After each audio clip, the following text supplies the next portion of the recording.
Alright, here we are again, making another video. We're gonna put on the rear timing cover. I had a comment on one of my last videos that, was talking about anchoring the head. And I didn't know what he was talking about until I saw the video. I think the lighting in here is just really bad and casts crazy shadows.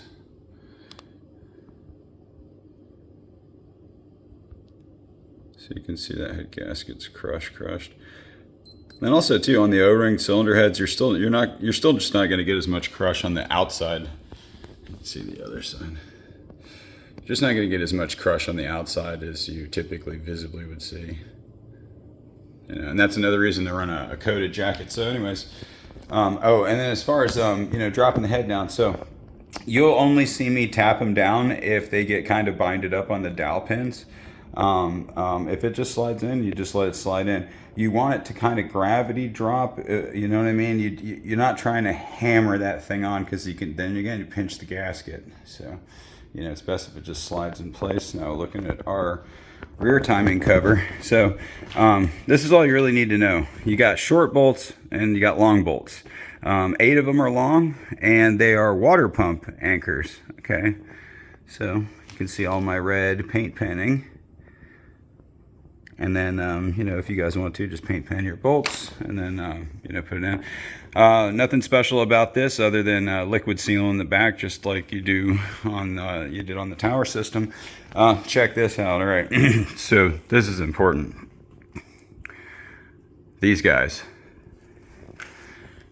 install these O-rings dry, and the reason is, a lot of guys have a tendency to use Vaseline on like every O-ring system, and I'll typically only use it on fuel. But these, you want them to stay in place, so you want to install those totally dry. And of course, make sure that you've brake cleaned off the face of your mounting surface,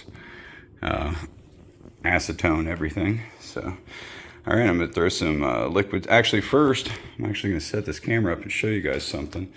Since I do get this question often, is about that camshaft, that Jim Wolf exhaust cam.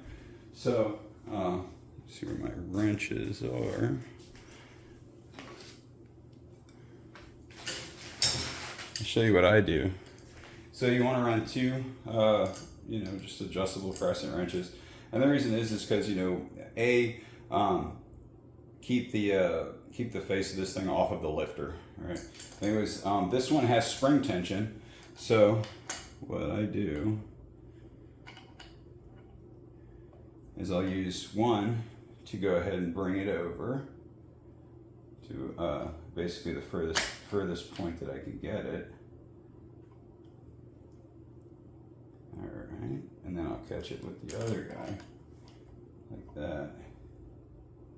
Okay. Like I said, there's a pretty good amount of spring tension, and it wants to relax back on you.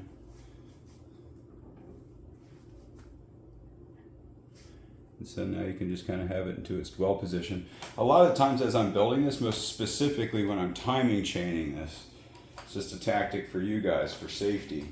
Go ahead and put that crescent wrench on there and lock that thing in place to where it can't move on you, you know what I mean? So, especially if you have brand new secondary chains, it's a real pain in the ass to slip fit them on there. And then whenever I go to do it, I'll probably show you a demo of how I use a soft hammer to knock the exhaust sprocket on. But it's just a good habit to get into, is to make sure that this is the only one of the cams that'll do this. So.